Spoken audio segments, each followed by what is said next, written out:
So saan po nagsisimula at magtatapos itong sinasabi po ninyong investigasyon dapat dito po sa mga ginastos ni Ginoong Marcoleta noong kampanya?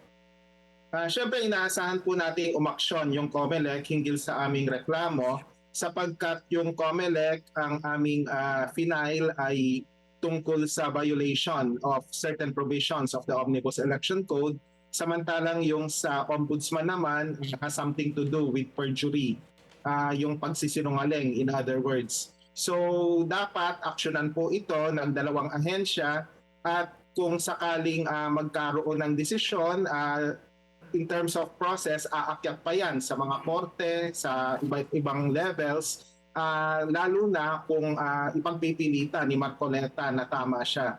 Pero nag-file naman kami knowing full well na may mali at malakas yung aming kaso. Pag sinabi po ninyong mali, what exactly do you mean? Maling-mali yung pag-fill out ng total campaign contributions na zero yung nakalagay. Kasi ang assumption doon ay out of pocket yung expenses mo. Walang problema kung out of pocket, pero gaya ng nabanggit mo, more than 112 million yung ginastos, pero yung kanyang latest net worth, batay sa kanyang isinumiteng SALN, ay nasa mahigit 51 million, if I'm not mistaken.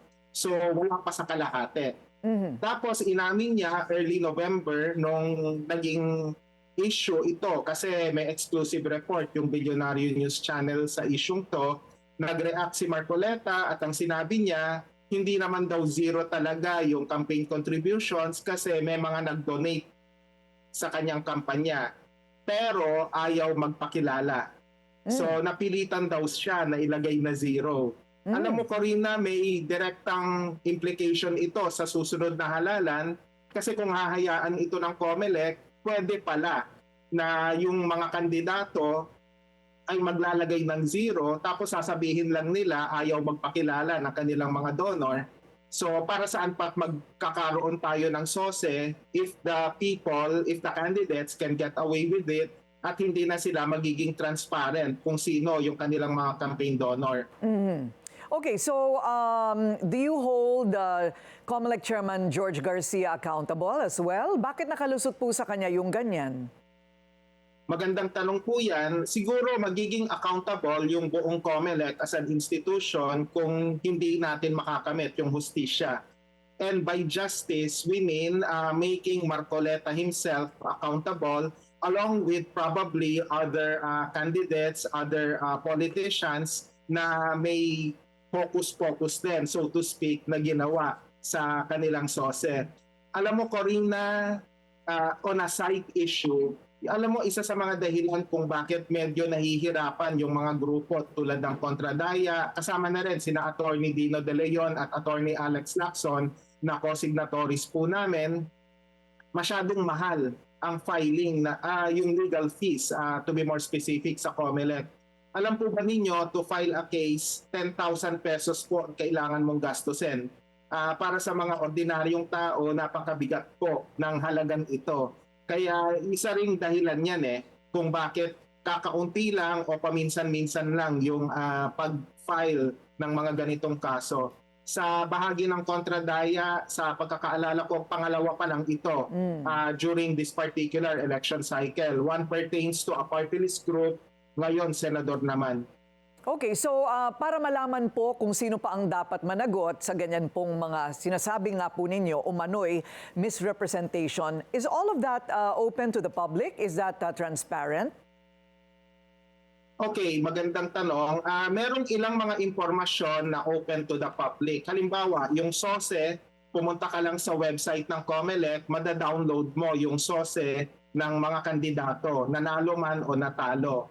Pero Corina, ito yung medyo masamang balita. Ang ginawang available lang ng COMELEC ay yung page 1, yung unang pahina ng SOSE. Bakit? Nasaan ang page 2? Well, dapat COMELEC po yung sumagot po sana dyan kasi matagal na namin tinatanong yan. Kasi kung mag-a-upload ka rin lang, lubos-lubusin mo na. Isama mo na yung buong SOSE form, 2 pahina lang yun sa aking pagkakaalala.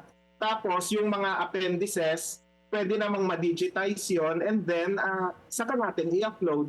So maganda sana buo yung uploading. Don't get me wrong, useful naman yung page 1 pero sana lahat-lahat na para mas mainam, para mas maganda yung reference natin.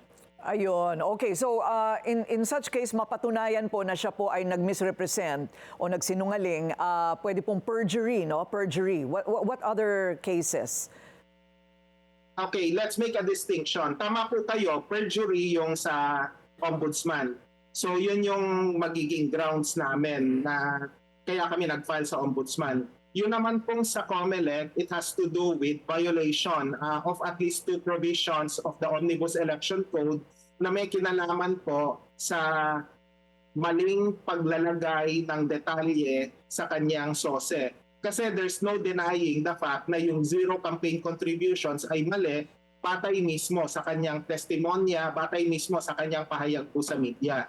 So, yung parusa, kung yun yung tanong po ninyo, sa bahagi po ng COMELEC, merong element ng disqualification from office and the probability of imprisonment from 1 year to 6 years.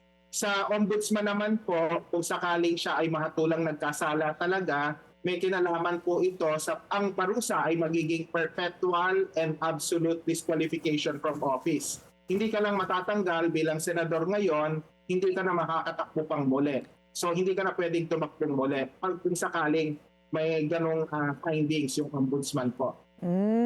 Okay. Wow, ang tindi pala niyan, ano? Maraming salamat po sa inyong oras at sa inyong sa impormasyon. Kontra Daya Convener, Danilo Araw.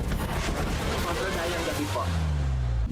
Manatiling nakatutok sa Bilyonaryo News Channel. Sumubaybay sa aming social media accounts at mag-subscribe sa aming YouTube channel para sa mga bago at eksklusibong balita.